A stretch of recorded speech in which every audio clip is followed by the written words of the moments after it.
Production and distribution of City Club forums on IdeaStream are made possible by the generous support of PNC and the Raskin Family Fund, with additional funding from Cleveland State University, Robert Conrad, and the Payne Fund.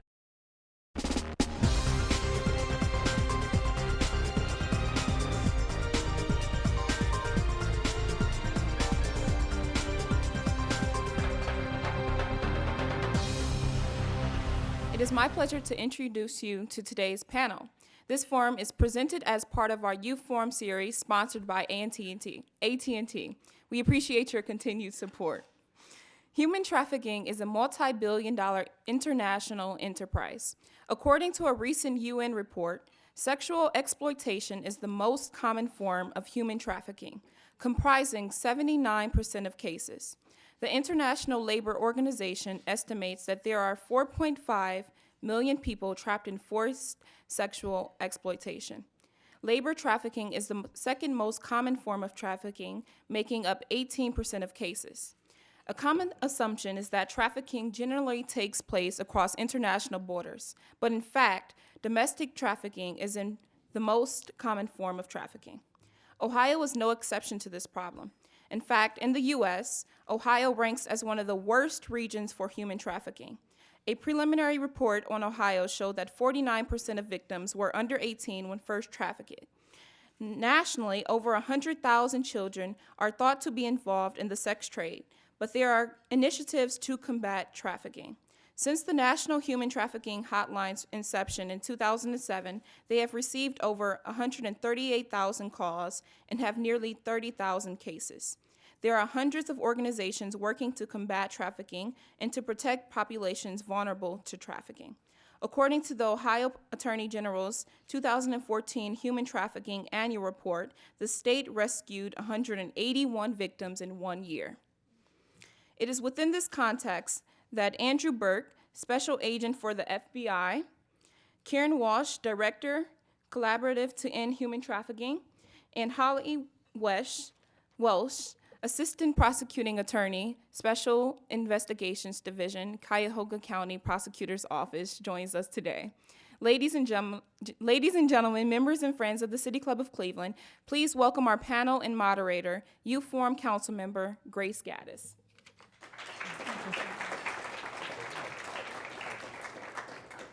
Hi, thank you. To start off our discussion, I'd like each of the panelists to tell us a little bit more about each of you. We'll start with Holly at the end.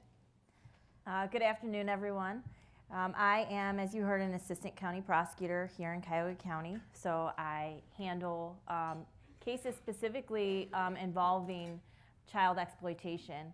And as part of that, I also handle human trafficking cases because, as you heard, so many of the human trafficking cases involve children that are exploited and trafficked, or adults who usually start being victimized when they were children.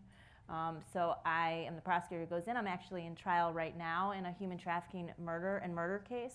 So when I get up and leave abruptly, please don't think I'm rude. I just have to get back to court.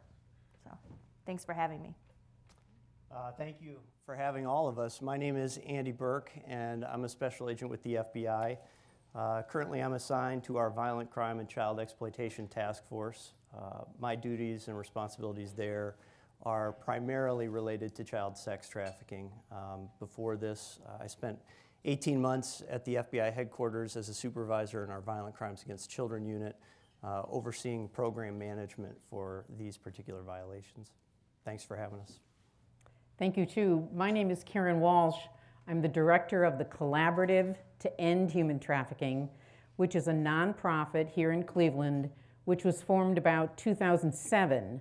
And really, we have a very focused goal, and that is to raise awareness about this crime that's occurring in our midst every day, and also to connect services on behalf of those who are trafficked, because no one organization can do this alone. Law enforcement, can deal with the perpetrator, but what about the victims? Whether they be children or foreign-born individuals, or maybe men or women, or victims of sex trafficking or labor trafficking. So we try to keep everybody at the table and are working with what we call Greater Cleveland's Coordinated Response to Human Trafficking, which we can talk about later. Okay, now our first question is, what is something the average person does not know about human trafficking? We'll start with you, Andy, in the middle. I think there's just a kind of general public misconception about what trafficking really looks like, and specifically in my area, what child sex trafficking looks like. I think when you say that, in general, people think of kids in Connex boxes down at a dock somewhere brought in from another country. And in reality, it's a lot more local than that. It's a lot more in everybody's neighborhood. There are vulnerable kids that are susceptible to being trafficked. The issue, I think, was introduced that there's really a domestic side of it that people don't assume or associate, rather, with child sex trafficking. So I think what's surprising to a lot of people is what it actually looks like when they hear about the differences between bringing somebody across state lines or in from another country, what it actually means to be a victim of trafficking here in Northeast Ohio, in the Cleveland area. A lot of it is not, I guess, really as it's pictured. Another thing I think is that when people think of trafficking, they think of being transported across international borders, and that was mentioned earlier. You can be trafficked in the city of Cleveland without ever leaving the city of Cleveland, because really it's the exploitation of the person that's going on. So I think that's key, that you don't have to go across any kind of borders for trafficking to take place. The first human trafficking, or one of the first human trafficking cases I had, I was surprised, and I think most people are surprised to learn who the victims are. And there's no one particular type of victim who we've experienced, and I work with Karen and Andy often on cases. But in my first case, the main victim in that case, and we ended up finding dozens more after her that were victimized by the same pimp, but she grew up in Lakewood. She could be sitting here in this room right now and fit in with any one of you, and you wouldn't think anything of it. She was a cheerleader. She played volleyball. She met her perpetrator at a high school party, who got his in with another high school girl, and then he starts giving drugs to kids at a party, and then they go to him for drugs, and then that's his in, and he sunk his teeth into them, and he was violent, and he used their drug addiction that he created. And then he met his other victims who were friends of this girl, and so on and so on. So I myself was very surprised at who the victims were, and I think that the public generally has an image in their head of who they think a prostitute might be, and it's typically not what we see in a case-by-case basis. Wow, that's incredible. And going off of that, what would you say are the root causes of human trafficking, and what do you think are the conditions that help to facilitate it? Because as you said, it's not what we would envision. It's in everyday life. We'll start with Holly and then come down. Okay, so in my mind, the root cause of human trafficking is the traffickers themselves. And they are predators who prey on the vulnerable, prey on people who are weaker than them. And they are the root cause, and that's why, as Karen said, she handles kind of the victim end and providing services to victims. But that's why Andy Burke goes out and arrests these people, and I try and prosecute them if the case comes my way. So we have people out there who are very manipulative and know how to prey on the weak, and then we have the people who are more vulnerable. And it might be vulnerable because of age, it might be vulnerable because they don't have a place to live, or their parents kicked them out of their house, or they don't have a roof over their head, and they're willing to trust in these people in order to try and better themselves. So I think the second part of your question was, what do we do to combat it? The conditions are that help facilitate it. Okay, so definitely all those things. It's certainly, I think, the common thread among our victims is that they are weak in some fashion through usually no fault of their own. And it's usually their home life or someone who has victimized them in their past. And they really are no match for these people who are going out and selling them, making money off of them. I think Holly nailed it on the head. It's, in fact, she used a word that I use all the time when trying to explain a victim's involvement in this, and that's willing. There are a lot of people who will kind of criticize, especially, and I'm speaking more on the child sexual exploitation side of it than I am on adult labor trafficking or many of the other faces of human trafficking. But on the child sexual exploitation side of it, there are many people that will look at that and say, well, this is a kid that wants to do this, or this victim wanted to do that to make this money, or because they wanted to be living a life on the run, or they don't want to be at home, so they want to do this. And the word want in that equation is a horrible mischaracterization of the issue. But Holly hit it when she said there's a willingness. And that willingness is often a survival instinct. And that survival instinct, that willingness to survive at any cost, is something that the perpetrators of these crimes are keenly sensitive to in a really an unusual way.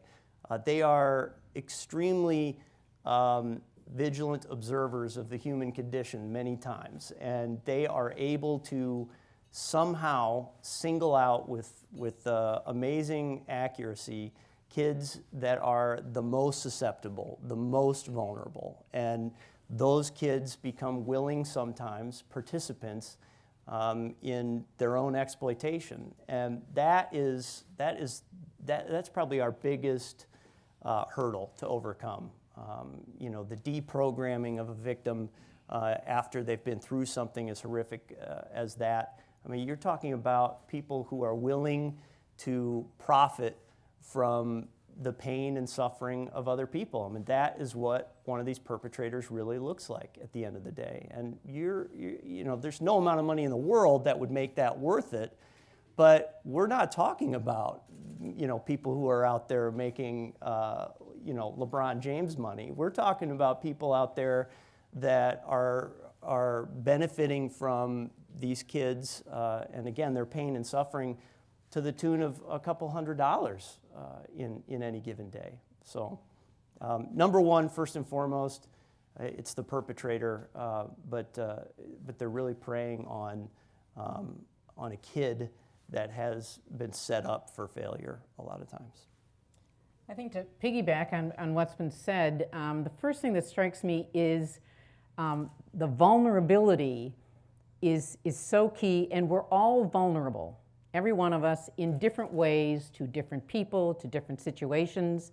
And this is a vulnerability that often when we get to victims of crime, we blame the victim. And we say, instead of, when you say, well, how many victims are there? It's very hard because if we blame the victim, it's hard to start counting. And so the issue becomes our language is very important. If we talk about child prostitutes, it sounds like it's their fault, when actually under the federal law, anybody under 18 is a victim. He or she is a prostituted child, the victim of an adult action. Do you see the difference? And so, but if we blame that child, we're not going to get him or her any services because we're saying it's their fault. And so it's key that what you're doing today and being here is huge, and I can't commend you enough, because the more we know, the better we are to identify those who are trapped and don't know how to get out.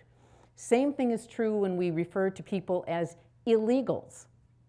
We're blaming them when maybe they came to the country legally, the trafficker took their documents, and they're too scared, and they don't speak the language. How do they communicate with us? So language is huge. And I would, encourage you, same thing when we talk about, runaways, because runaways are so vulnerable. Even the term runaway has an element of blame to it. If you say so-and-so is missing, everybody gets concerned. And rightly so, we should be. But the question is why is so-and-so missing? Maybe they ran away, but what the question is what they ran away from. So there's lots of issues, it's complex, and the vulnerability is, as both of the other panelists have said, is at the heart of it. Okay, well, when we look closer to home, in Ohio specifically, what would you say makes Ohio different in that it's such a breeding ground for human trafficking, or is it different at all? We'll start with you. I think that's a question that we don't have a real clear answer to right now, because having been involved in this for 10 years, in 2007 we would talk to people and say, what do you treat victims of human trafficking? And people would look at us with a blank stare and not know what this topic was. Did the reality exist? Yes. And there was a time when there was a very active, I think it was an FBI task force in Toledo, that was proactively going and doing investigations of domestic minor sex trafficking. And so Toledo became known as like the 4th highest in the country. And we always said, well, that's because they're proactively doing this. Whereas I don't know that it's any different about Columbus or Cincinnati or Cleveland. And we've come a long way in those years. So I think what's unique about Ohio, I'm not sure that it is. I would wholeheartedly concur with that. And you only find what you're looking for. And this is an ever-evolving discipline. The investigation of child sex trafficking and human trafficking in general is evolving. We're a lot further down the road today than we were 10 years ago, that's for sure. And the FBI addresses this problem, this violation, through its functional elements, which are child exploitation task forces. And currently, those task forces, there are 72 of them nationwide. 2 of them are in northern Ohio. There's the task force that I'm a part of in Cleveland, and then there is a task force, like Karen talked about, which preceded us in Toledo. But those 72 task forces nationwide comprise more than 600 law enforcement agencies from across the country. And it's through those partnerships with our other law enforcement agencies, both state and local, and with prosecuting entities like the Cuyahoga County Prosecutor's Office and the Federal Prosecutor's Office, that we have really begun to develop how we investigate and prosecute these crimes. And so, again, to kind of go back to the beginning, it's what you're looking for that makes it such an issue. And I would agree. I think the problem is in everybody's backyard. It's not just here in Ohio. Likewise, I agree. And actually, recently we have a case that we're investigating where we know that the trafficker brought an underage girl and an adult female. They've been all across the country from the West Coast to here. So they were in numerous, dozens of places before they got here, and they were arrested by Agent Burke and his colleagues. So I think the difference in Ohio is that the law enforcement here, first responders, are better at apprehending them. And we have the FBI, the Sheriff's Office, numerous law enforcement agencies across Northeast Ohio who are now active and passionate, making it a priority to investigate human trafficking cases. And my own office, my boss, Prosecutor McGinty, has made it a priority to prosecute those individuals. So I don't think that trafficking occurs here more in Ohio. We're just better at catching the people who do it and rescuing the victims. So all of you have mentioned how there's just the various different parts that go along with human trafficking, whether you're dealing with the victims or you're dealing with the pimps and you're trying to apprehend them. So what would you say is the best method for dealing with human trafficking? We'll start with you. I think that the best method is to start from where you are planted, in a sense. Like, I'm working with a nonprofit. So as a nonprofit, what we knew when we started is that there are trafficking victims from 60 years ago to 40 years ago, 6 hours ago, and some are being trafficked as we're sitting here. Then there are those who are vulnerable to it. So we knew that we weren't going to be able to deal with every victim. So we made a kind of a decision that we would focus on educating people, so that if we can educate school teachers, if we can educate healthcare workers, if we can educate business people, people in hotels, and then they take their expertise and then they start to identify victims, then that's really cool. You know, that's what's supposed to happen. If you as students can understand the crime and then say, you know, my friend isn't acting, she's acting differently, or he, and I'm not quite sure what's going on. It may be trafficking, it may not. But the issue is we all need to bloom where we're planted, for a best example. And then what the collaborative tries to do is then pull everybody together and say, let's meet, you know, every month or every other month, so that we have the FBI, the Cuyahoga County Prosecutor's Office, the Sheriff's Office, the Cleveland Municipal Court that has a human trafficking docket, the Cleveland Rape Crisis Center, the Homeless and Missing Youth, Renee Jones. And everybody sits around and says, okay, now, we're not doing so well on this. Anybody have any ideas? Can you help me with that? And it's a give and take to create a safety net. So that's where we're coming from, as the collaborative. Just the word collaboration alone, I think, is really at the heart of your question, which is what's the best method to handle or attack this problem.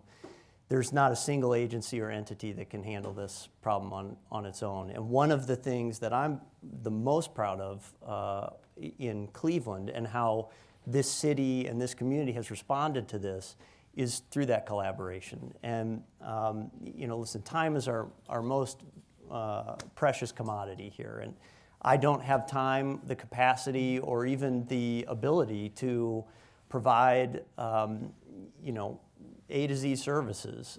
We have our own victim specialists within the FBI, and their primary function is to assist the investigators in, you know, getting us access to a victim when we need access for the purposes of the investigation, and connecting that victim to this huge network that's growing. It's still underfunded, and you know, it's the demand is higher than I think the network can really absorb at this point.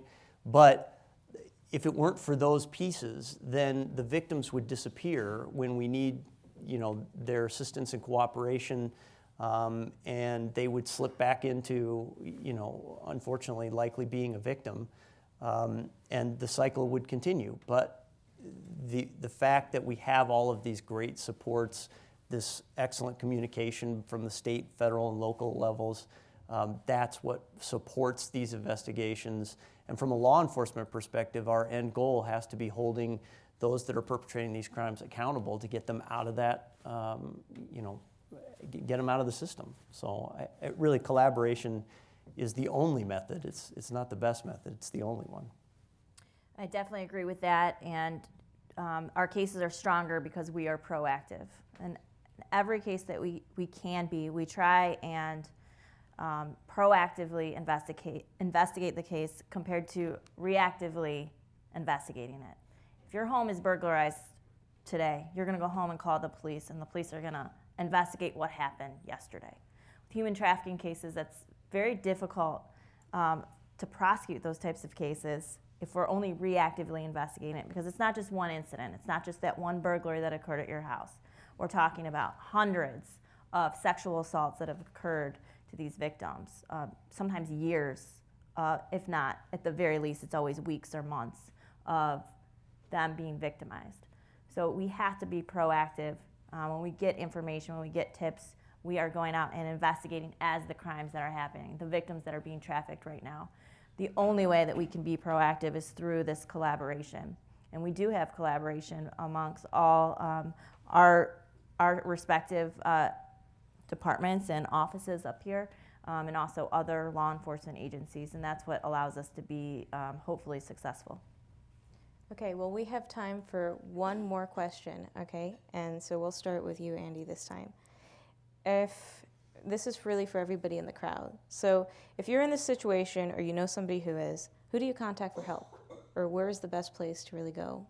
Well, you start with, you know, a trusted advisor or adult, or you know, somebody that you know can help you get the access to something. And that, you know, as a victim or maybe a bystander or somebody who's aware of an incident.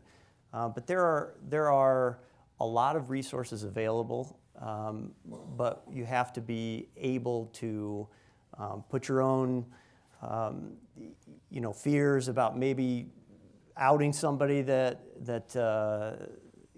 you know, you'd be uncomfortable about, or, you know, making a mistake, and taking the risk to notify somebody so that you can try to, you know, get some help for someone. And, you know, we've talked about vaguely that the face of human trafficking is not kind of as it's, I think, portrayed a lot. And so what I mean by all this is, if you are sensing that somebody is in a vulnerable position, then it's important to take some affirmative steps on your own to try to intervene there before the situation gets down the road. Now, I mean, if people are aware of an active incident or the location of potentially of a missing child, then we're all activated through contacting the police or the FBI directly, or 696 Kids, which is the you know, the Cuyahoga County Department of Child and Family Services hotline. So these are all options. You can contact the National Center for Missing and Exploited Children. That's also an option. So a lot of ways. Holly, do you have anything to add? I was going to say call Andy Burke. He'll take your call. No, all of those things. Most of our cases begin from an emergency room nurse, or a teacher, or the hotel clerk who thinks that the guy bringing the young lady in is victimizing her. So always, you know, contact an authority, and I would say if that person doesn't listen, then move on to the next one. If for some reason you're in a situation where you tell if it's a trusted adult or a police officer and you don't feel that your concerns are being taken seriously, then move on to someone else. And certainly, you know, National Center for Missing and Exploited Children has a website.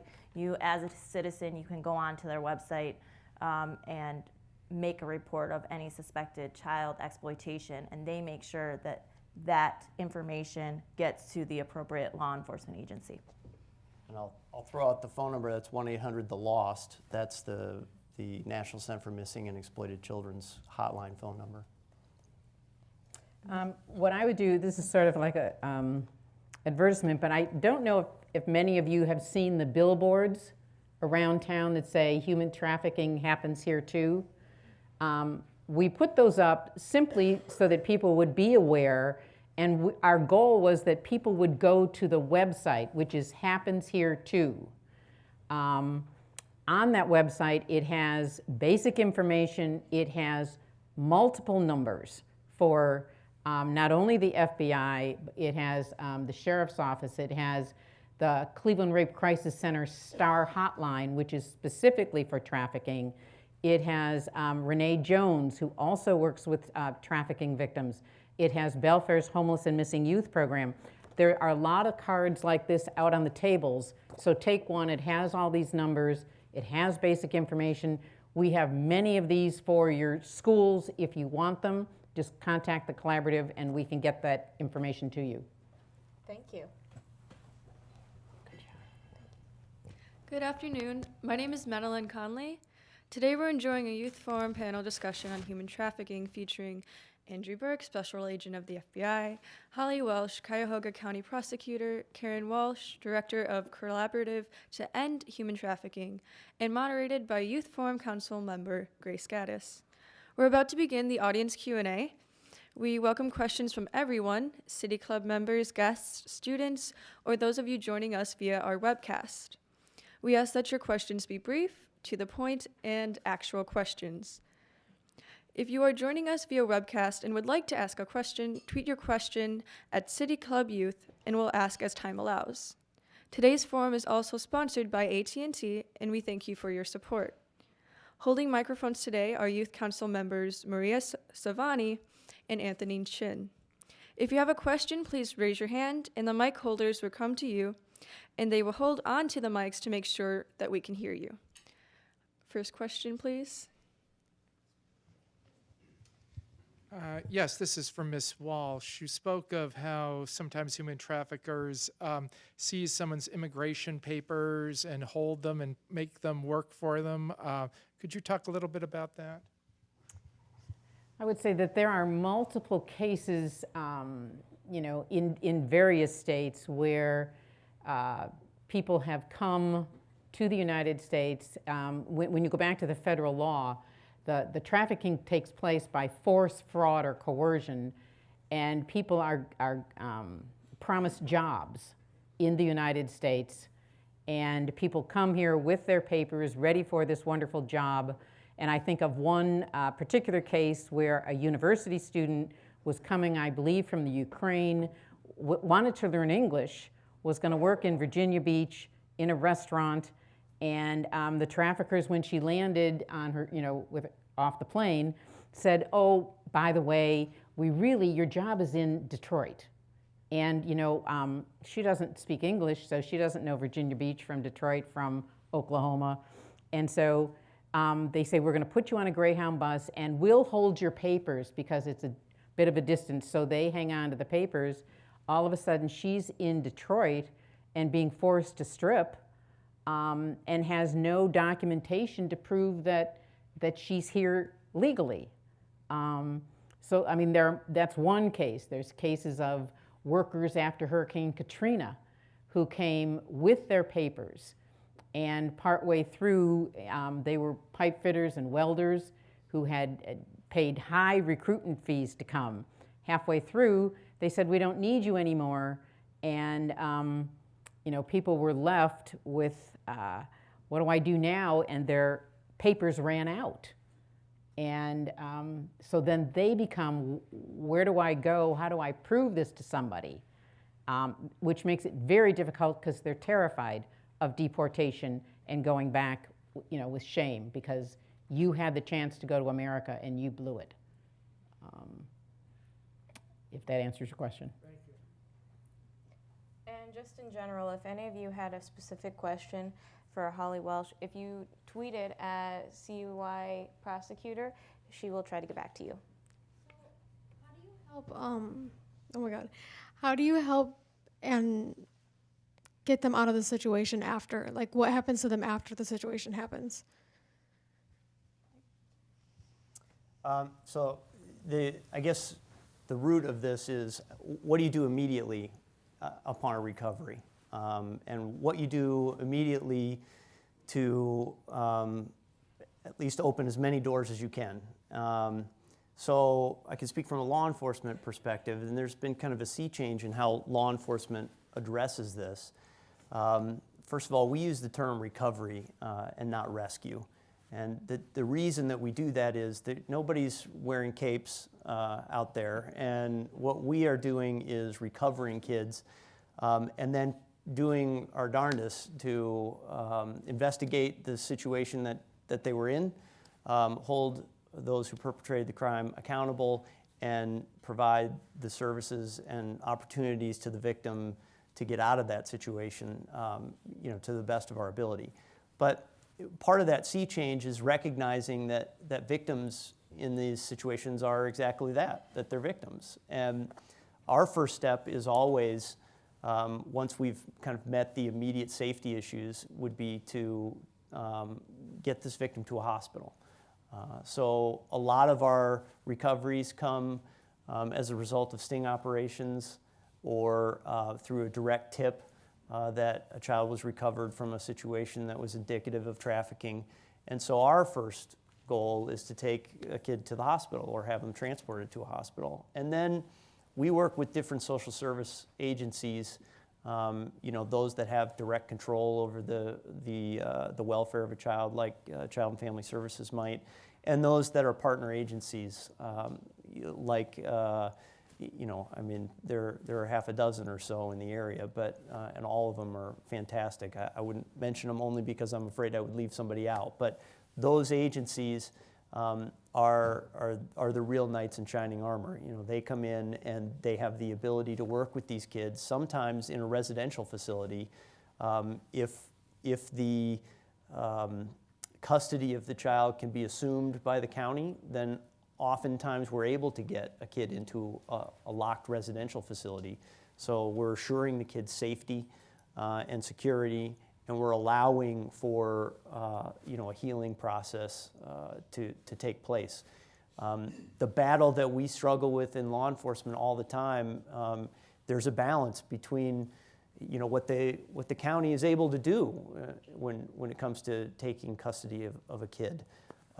Sometimes they can't do that, and sometimes the kid can't be placed in a locked residential facility. Sometimes they're released back into a situation where they're, again, vulnerable to and susceptible to being trafficked. So, and some kids do really well in those situations given the right interventions. But the biggest piece of this really is the attention that's paid to those victims immediately following their recovery. And those are the golden hours, really. I would just add this little piece that not, what we've learned in the process is that not every victim is a happy camper. In other words, they look at you and maybe law enforcement like, what's your problem? This is my boyfriend or whomever, and I don't know what your problem is. I'm perfectly fine. So sometimes victims don't recognize that they're victims, that what's being done to them is abuse, it's a crime, and they don't get it. So they're not particularly enamored that law enforcement showed up or that they're being taken to the hospital. So they're not, there's a whole, they've been groomed for a long time. Maybe this person that you're trying to say is a bad person is the only one who said I was pretty or who said they loved me.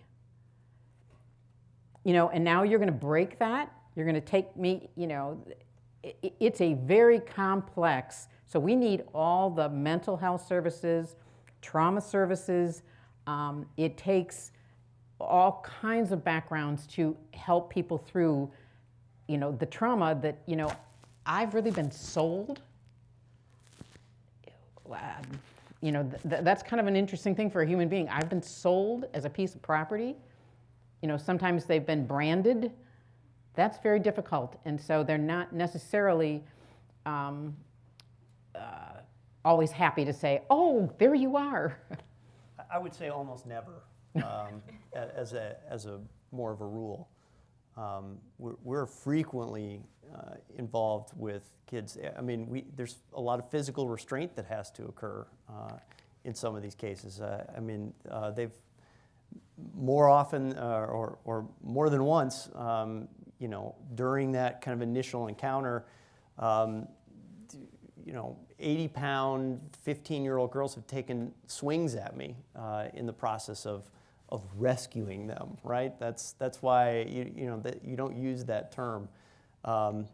It is a huge undertaking on the part of the care providers that work with these kids day in and day out to deprogram this and to get somebody to a point where they can understand what it was that really happened to them. And I've had a couple of kids that have gone back, unfortunately gone back into it, and a recent success story was only after about the third time that we recovered the same kid in over a couple of months. And that kid said to me finally, I'm tired. And that sometimes it's just as low as you can possibly get. And that kid is doing phenomenally well right now. But that's a year later. after a lot of treatment. One thing we have failed to mention is that human trafficking can take place over the internet. My question is on anonymous browsers like Tor, what is being done to separate the human traffickers from anonymous browsers? That's a good question. So there are certainly, you referenced the Tor network, the Onion router. Some people call it the dark web, the other 98% of the internet. It's something that law enforcement is aggressively pursuing. My agency and others are part of those pursuits. We have been successful on a number of recent cases in infiltrating those anonymous networks to identify those who seek to exploit children, especially when we talk about the production and distribution of child pornography. There is some use of those services or servers in the recruitment process for sex trafficking, but the reality of the problem is that in general it is much more on the surface than something as subversive as the dark web, and the recruitment that occurs on a daily basis in Cleveland does not require an IT degree. It doesn't require any specialized computer skills. Often a lot of it does involve some kind of technology, the use of a phone or an app, but these are social engineering crimes at their heart. And I think that if you can really interrupt that social engineering element, then that will have the effect of preventing the use of the technology, no matter what it is. And these, I mentioned it or alluded to it before, but these are cunning offenders. They're not necessarily super well educated or articulate or charming people, but they have this ability to seek and destroy, if you will, vulnerable populations, and they do use the kind of the trick of I'm the one you can trust, or I'm the one you can love, or I'm the one that can provide for you, or I can keep you safe. And it is a grooming process. But no matter what the technology platform that you're talking about, it's a person-to-person interaction. And so we spend most of our time, attention, and effort at trying to disrupt that as opposed to a technology. First, the Toledo problem is a location problem. It's between Cleveland and Chicago, and anybody going to Detroit goes through Toledo. I think that's why it first appeared in Toledo. My question deals with the prosecution of these people. Once they're caught, say by the county, the local, or the feds, are they prosecuted by that agency, then turned over to the other agency to prosecute there, and when you're done, they go back to the federal RICO statute, seeing as how most of these are multiple violations? So I think you're kind of talking about the first, or one of the panel questions, which was why Toledo, why Ohio, why Cleveland? And certainly there's an obvious pipeline there that between major cities, and we have encountered victims who have been trafficked through that pipeline, and Toledo is a great example. A lot of their victims come from Detroit or from the East Coast, and they do transit through Toledo. But the question about prosecuting is a much more complex issue. And ultimately, every case that we investigate, from day one, our goal is to prosecute an offender. That's my job. I'm in law enforcement. So as a member of a task force, I'm uniquely situated with the team that I work with to operate both within a state and local infrastructure and a federal infrastructure when it comes to what kind of crimes we enforce. From the state's perspective, Cleveland, or rather Ohio, has just recently, within the last couple of years, enacted a state statute, which it's the only felony in Ohio that carries a mandatory minimum prison term, and that's 10 years. That's human trafficking. That mirrors the violation or the penalty associated with federal child sex trafficking, which is 10 years for anyone over the age of 14. If you're under the age of 14, the mandatory minimum sentence goes up to 15 years. And now those are base offense levels, and the federal sentencing guidelines, without getting into too much, involves a floor and sometimes a long range between the floor and the ceiling. And that kind of sentencing guideline range that an offender might fall into is based on things like their criminal history, the nature of the offense, how many victims were involved, what kind of facilities they used, that kind of thing. As a federal law enforcement officer, I have a responsibility really first to attempt to prosecute offenders through our federal justice system. And I work very closely, and our task force does, with the U.S. Attorney's Office, and our investigations are always geared towards meeting the basic elements of each of those offenses in order to pursue a federal prosecution. Now, in some cases, the nature of the offense, maybe even just the speed at which the investigation or arrests are occurring, better suit themselves for a state prosecution. Now, that's something that could fall through the cracks if you weren't working in a task force environment. Because we're in a task force environment, I work right next to local detectives and Holly with her prosecution team and with the Cuyahoga County Prosecutor's Office. And we will take a case to the state just as easily as we will take it federally. And again, we're lucky in this state to have very strict guidelines when it comes to human trafficking. But in any of these crimes, there are elements that need to be met in order to hold the perpetrator accountable, and that's our job, is to collect evidence to meet those.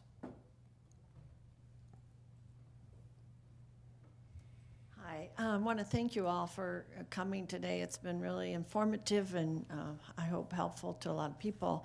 I kind of went along with his question about what is kind of a baseline sentence for a perpetrator, but one step further, has there been any correlation with these perpetrators? Have they been abused or anything in their early life, or is that known much or studied?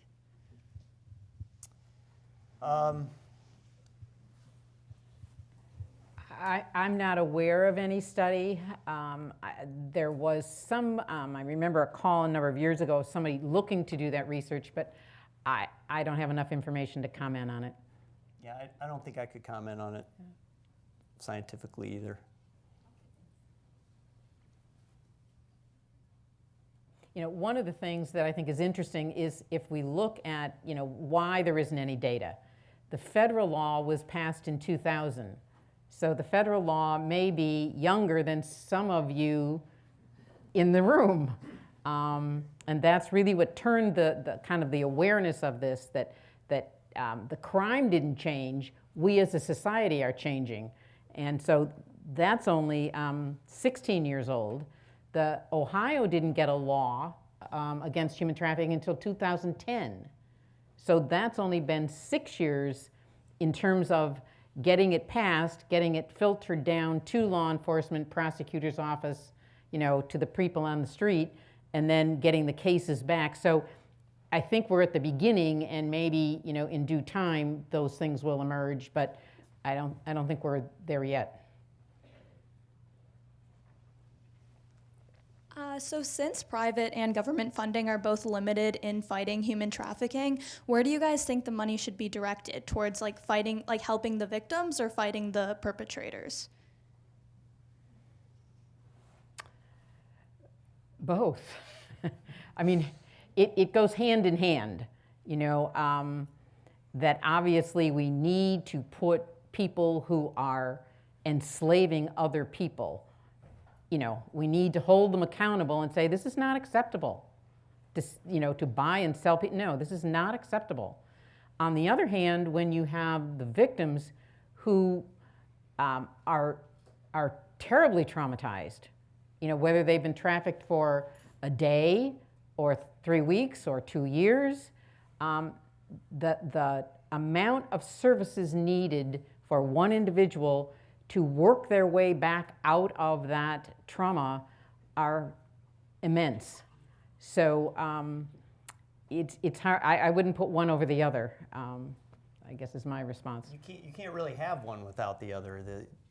The whole process breaks down if you don't have that. We can't prosecute offenders if we don't have victims that we can work with. I think we can't, we're not going to be able to identify these rings or perpetrators or the victims. We won't even be able to identify the victims if it's not for law enforcement's piece. It is a super time-intensive and resource-intensive endeavor. And Karen mentioned this, but the amount of time required to and attention and expertise that's necessary to assist these victims, it's akin to months in an intensive care unit, many, many times in order to break the cycle, which is what it is sometimes.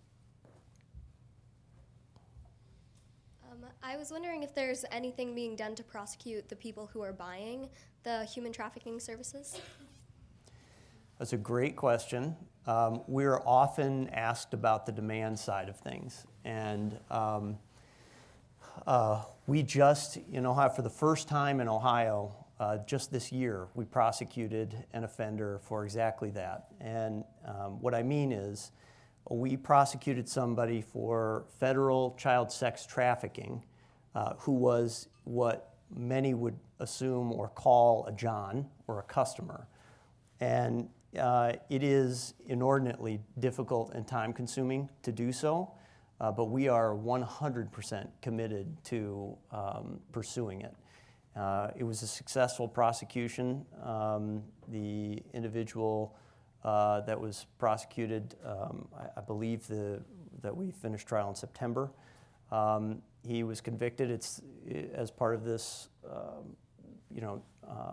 federal guideline, 18 U.S.C. 1591, which is our child sex trafficking statute, which carries a 10-year mandatory minimum. And that individual was specifically prosecuted because of his purchasing of kids for this purpose. And yes, so are they ever held accountable?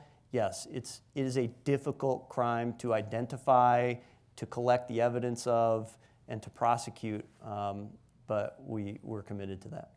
I would add that, again, if we go to language, and we call people a customer or a John, I've heard the U.S. Attorney's Office say, when we're dealing with children, this isn't a customer or a John, it's a child rapist.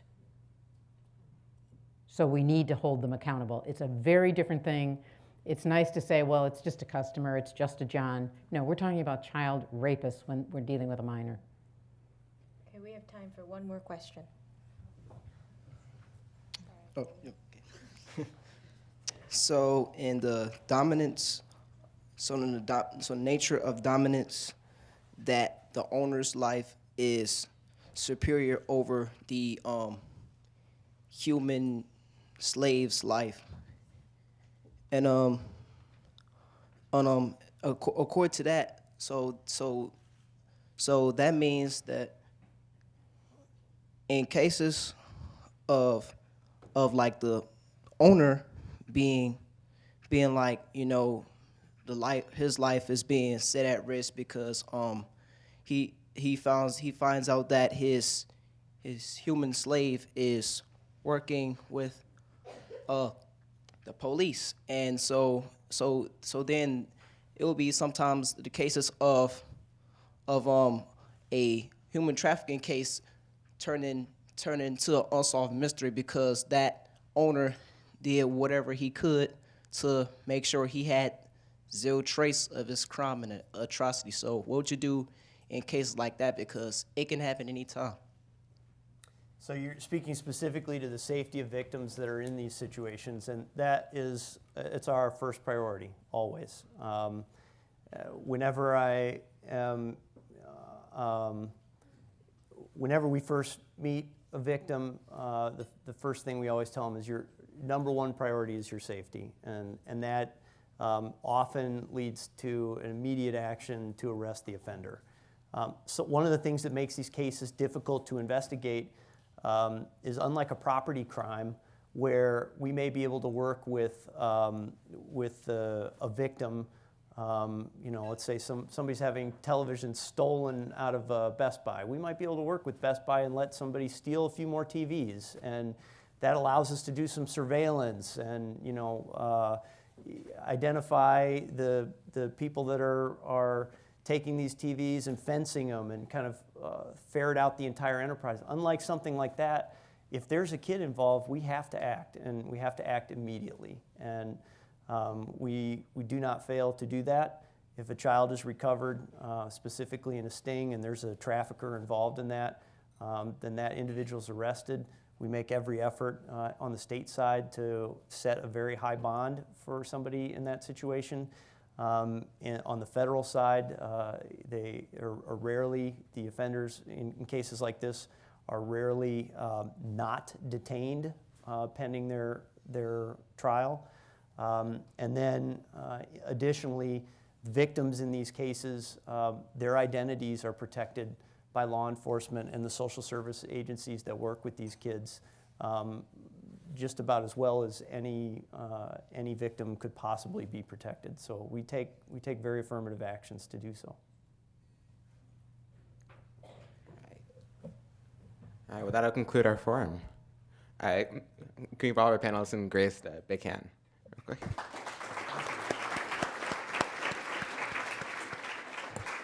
Yeah.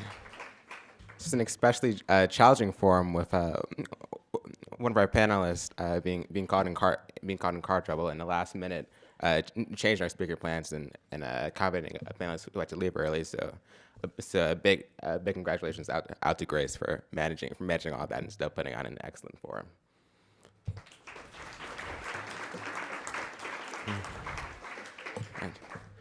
So my name is Justin Tinker. I serve as the vice chair here at the Youth Forum Council at the City Club. And I'm going to do a couple thank yous before we close. First out to our panelists who are still here, Mr. Burke, especially for coming in at the last minute and speaking as a replacement. As well to Holly Welsh, who had to leave early as a prosecutor, and Karen Walsh for speaking on the panel. So thank you to all of our panelists.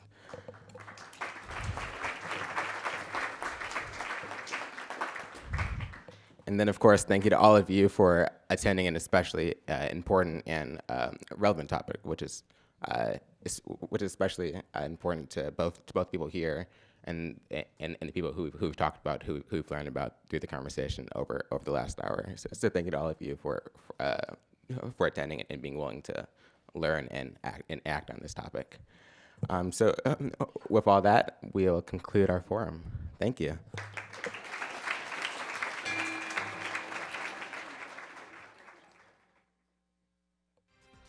For information on upcoming speakers or for podcasts of the City Club, go to cityclub.org.